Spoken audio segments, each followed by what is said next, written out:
Job chapter 2. Again, there was a day when the sons of God came to present themselves before the Lord, and Satan also came among them to present himself before the Lord. And the Lord said to Satan, "From where have you come?" Satan answered the Lord and said, "From going to and fro on the earth, and from walking up and down on it." And the Lord said to Satan, "Have you considered my servant Job, that there is none like him on the earth, a blameless and upright man who fears God and turns away from evil? He still holds fast his integrity, although you incited me against him to destroy him without reason." Then Satan answered the Lord and said, "Skin for skin. All that a man has he will give for his life. But stretch out your hand and touch his bone and his flesh, and he will curse you to your face." And the Lord said to Satan, "Behold, he is in your hand. Only spare his life." So Satan went out from the presence of the Lord and struck Job with loathsome sores from the sole of his foot to the crown of his head. And he took a piece of broken pottery with which to scrape himself while he sat in the ashes. Then his wife said to him, "Do you still hold fast your integrity? Curse God and die." But he said to her, "You speak as one of the foolish women would speak.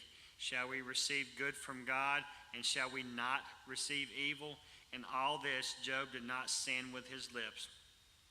Now when Job's 3 friends heard of all the evil that had come upon him, they came each from his own place. Eliphaz, Temanite, Bildad, the Shuhite, Zophar, the Naamathite. They made an appointment together to come to show him sympathy and comfort him. And when they saw him from a distance, they did not recognize him. They raised their voices and wept, and they tore their robes and sprinkled dust on their heads toward the heaven. And they sat with him on the ground 7 days and 7 nights, and no one spoke a word to him, for they saw that his suffering was very great. Job chapter 3. After this, Job opened his mouth and cursed the day of his birth. And Job said, "Let the day perish on which I was born, and the night that said, a man is conceived. Let the day be darkness. May God above not seek it, nor light shine upon it. Let gloom and deep darkness claim it. Let clouds dwell upon it. Let blackness of the day terrify it. That night let thick darkness seize it.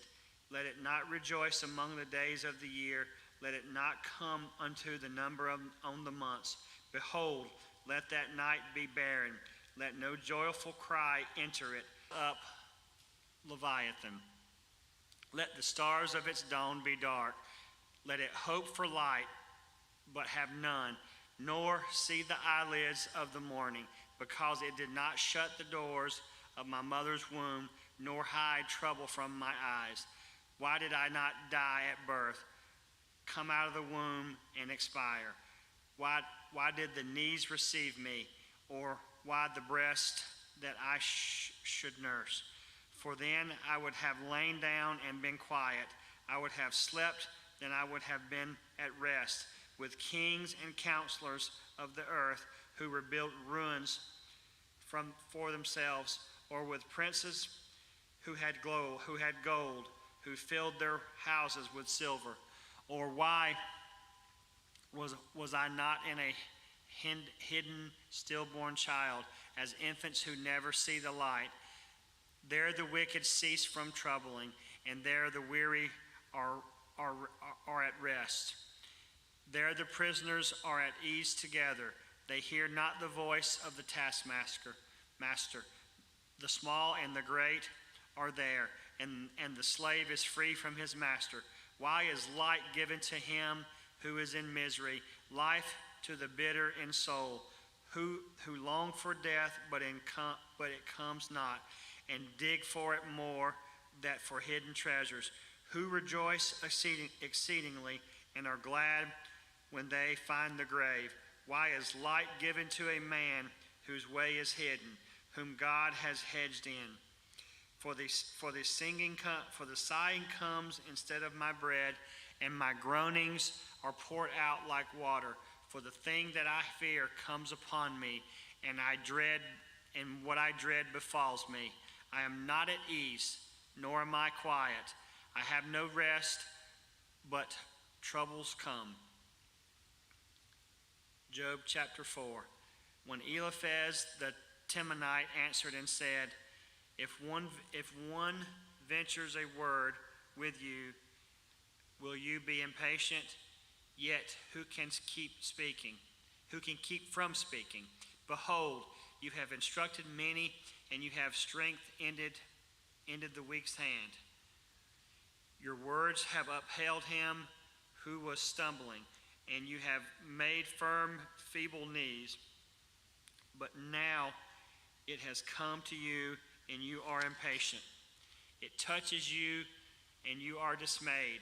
It is not your fear of God, your confidence, and the integrity of your ways, your hope.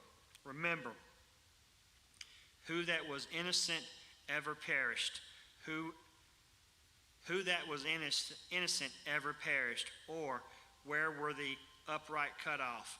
As I have seen, those who plow iniquity and sow trouble reap the same.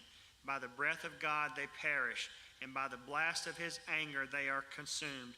The roar of the lion, the voice of the fierce lion, the teeth of the young lions are broken. The strong lion perishes for lack of prey, and the cubs of the lioness are scattered. Now a word has brought to me stealthily. My ear received the whisper of it. Amid thoughts from visions of the night, when deep sleep falls upon me, dread came upon me, and trembling which made all my bones shake. A spirit glided past my face. The hair of my flesh stood up. It stood still, but I could not discern its appearance. A form was before my eyes. There was silence. Then I heard a voice. A mortal man be in the right before God? Can a man be pure before his Maker? Even in his servants he put no trust, and his angels he charges with error. How much more those who dwell in his house of clay, whose foundation is in the dust, who are crushed like the moth. Between morning and evening they are beaten to pieces. They perish forever without anyone regarding it. It's not their tent cord plucked up within them. Do they not die, and that without wisdom? Job chapter 5. Call now. Is there anyone who will answer you? To which of the holy ones you will turn? Surely vexation kills the fool, and jealousy slays the simple. I have seen the fool taking root, but suddenly I cursed his dwelling. His children are far from safety. They are crushed in the gate, and there is no one to deliver them. The hungry eat his harvest, and he takes it even out of thorns. And the thirsty pant after his wealth, for affliction does not come from the dust, nor does trouble sprout from the ground. But man is born to trouble, as the sparks fly upward. As for me, I would seek God, and to God I would commit my cause. Who does great things and unsearchable, marvelous things without number. He gives rain on the earth and sends waters on the fields. He sets on high those who are lowly, and those who mourn are lifted to safety. He frustrates the devices of the crafty, so that their hands achieve no success. He catches the wise in their own craftiness, and the schemes of the wily are brought to a quick end. They meet with darkness in the daytime, and grope at noonday as in the night. But he saves needy from the sword of their mouth, and from the hand of the mighty. So the poor have hope, and injustice shuts her mouth. Behold, blessed is the one whom God reproves, therefore despises not the discipline of the Almighty. He wounds, but he binds up. He shatters, but his hands heal. He will deliver you from 6 troubles. In 7 no evil shall touch you. In famine he will redeem you from death, and in war from the power of the sword. You shall be hidden from the lash of the tongue, and shall not fear destruction when it comes. At destruction and famine you shall laugh, and shall not fear the beasts of the earth. For you shall be in leagues with the stones of the field, and the beasts of the fields shall be at peace with you. You shall know what your tent is at peace, and you shall inspect your fold and miss nothing. You shall know also that your offspring shall be many, and your descendants as the grass of the earth. You shall come to your grave in ripe old age, like a sheaf gathered up its season. Behold, this we have